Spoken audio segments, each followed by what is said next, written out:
Bonjour à tous, Kevin Durieux du Pôle emploi. Donc, je suis conseiller au niveau de la demande d'emploi à l'agence de Besançon. Donc, je m'occupe des demandeurs d'emploi dans le cadre de leur reconversion professionnelle ou dans leur recherche d'emploi. Donc, je suis ici pour répondre aux différentes questions qui ont été posées sur le site concernant la mobilité professionnelle. Donc, la première question, hop.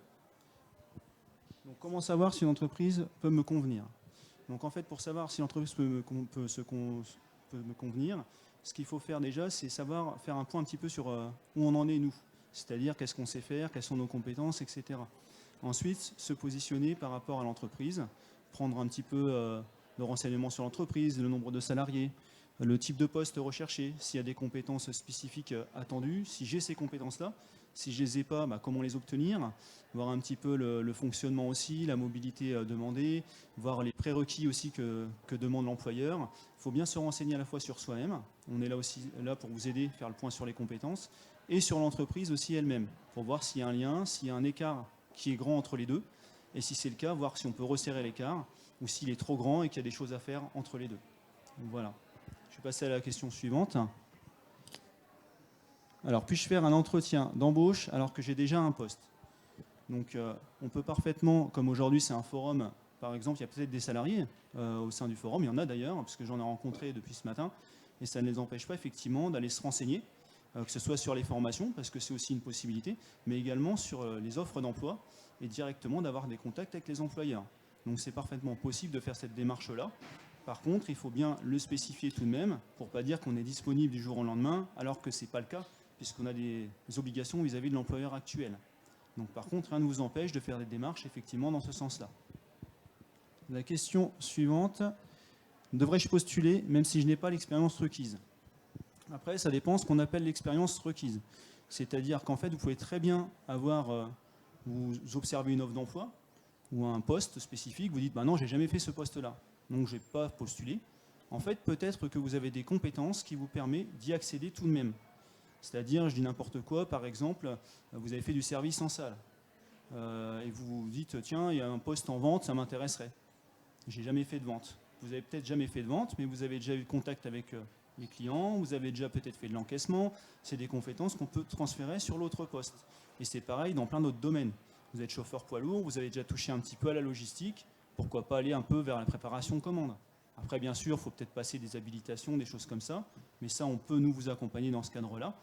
Mais effectivement, il faut voir les compétences, où on peut les mettre, sur quel poste on peut les mettre. C'est pas réducteur, justement, ça ouvre à beaucoup de postes autres que le poste que vous occupiez actuellement. Donc c'est parfaitement possible. Par contre, pour le faire, il faut le faire en cohérence, c'est-à-dire qu'il faut adapter votre CV. C'est-à-dire que si vous postulez sur un CV sur un autre poste, que vous avez fait le point sur vos compétences, vous dites tiens, je peux peut-être les mettre sur l'autre poste, mais il faut aussi les mettre en valeur sur le CV. Donc il faut mettre le CV adapté au poste que vous recherchez, avec les compétences qui sont également adaptées au poste que vous recherchez. Donc ça, c'est parfaitement possible à faire. Il faut juste bien le faire, bien l'adapter. S'il y a besoin d'avoir un petit point sur les compétences, des choses comme ça, Pôle emploi est là pour vous aider. Il y a aussi des ateliers possibles et des prestations d'accompagnement possibles, que ce soit pour de la réorientation professionnelle, mais aussi pour voir comment élargir les domaines de recherche. La question suivante, donc quels sont les métiers qui recrutent? Donc les métiers qui recrutent, donc là je vais parler aussi au niveau du bassin, on va dire de la Marne, même si je pense que c'est assez général, surtout depuis le Covid. Il y a des secteurs, ça n'a pas bougé, hein. L'hôtellerie-restauration, c'est même encore plus compliqué de faire les recrutements. Donc l'hôtellerie-restauration, bien sûr, c'est un secteur qui recrute. L'industrie, c'est un gros secteur qui recrute, plus par méconnaissance des métiers, puisqu'il y a beaucoup de métiers au niveau de l'industrie, et on ne les connaît pas forcément. Mais c'est un secteur effectivement qui recrute. Le bâtiment, c'est un gros secteur qui recrute aussi. On sait pourquoi aussi, parce que c'est difficile, c'est contraignant, mais il y a vraiment beaucoup de travail dans le bâtiment. Il y a aussi beaucoup de postes qui ne sont pas forcément connus. Donc ça, c'est bien aussi notamment de vous renseigner sur les forums, axés sur l'industrie, sur le bâtiment, les secteurs en tension. Ça vous permet d'observer le secteur dans sa globalité et pourquoi pas effectivement de découvrir des choses que vous n'auriez pas pensé sur ce secteur et qui finalement vous paraissent intéressantes. Que c'est vrai que des fois on entend le mot, on dit non ça ne m'intéresse pas, mais on ne sait pas réellement ce qu'il y a derrière. Et le transport également, qui fait partie des grands secteurs en tension où il y a besoin de recrutement pareil assez régulièrement. Donc secteur pour lequel il faut aussi des permis, des habilitations, des formations. Mais nous, on peut aussi, et la région en fait finance des formations dans ce cadre-là, bien sûr, après avoir validé son projet avec le conseiller ou autre, ou dans le cadre d'une période d'immersion, qui vous permet aussi de découvrir le métier. Mais tout ça, ce sont des secteurs qui recrutent.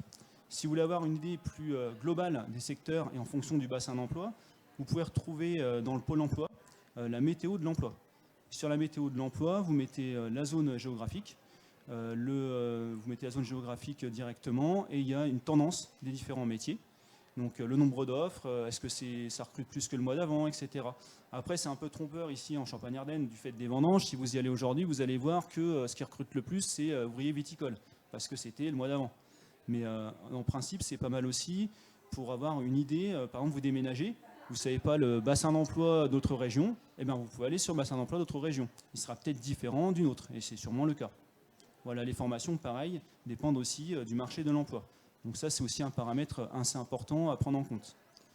Il y a aussi, dans la même partie, sur le site également, à côté de la météo de l'emploi, l'enquête de besoin de main-d'œuvre, qui vous permet de voir un petit peu les tendances, les perspectives d'emploi à venir.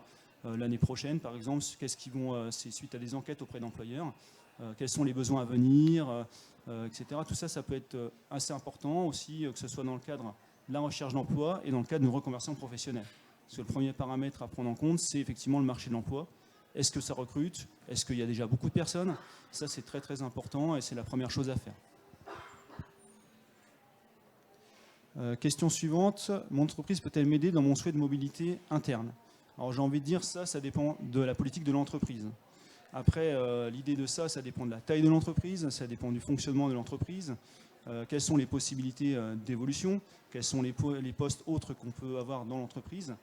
Là, c'est plus en tant que salarié. Ce qu'il faut, c'est en parler au côté managérial de l'entreprise pour voir un petit peu le fonctionnement, voir quelles sont les compétences attendues des postes à venir.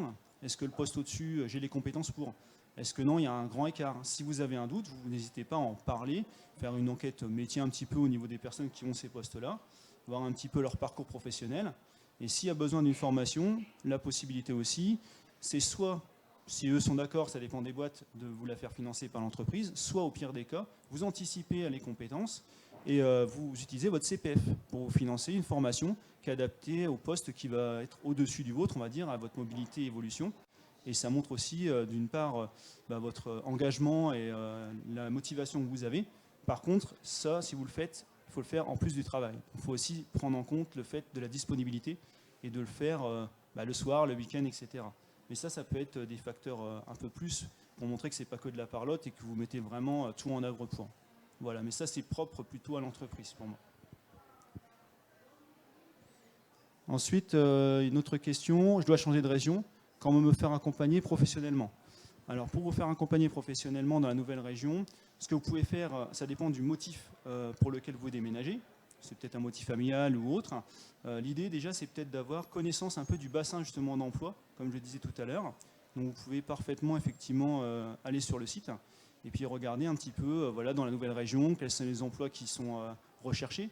Est-ce que c'est dans mes critères de recherche habituels? Est-ce qu'il n'y a vraiment pas d'offres là où je cherchais habituellement?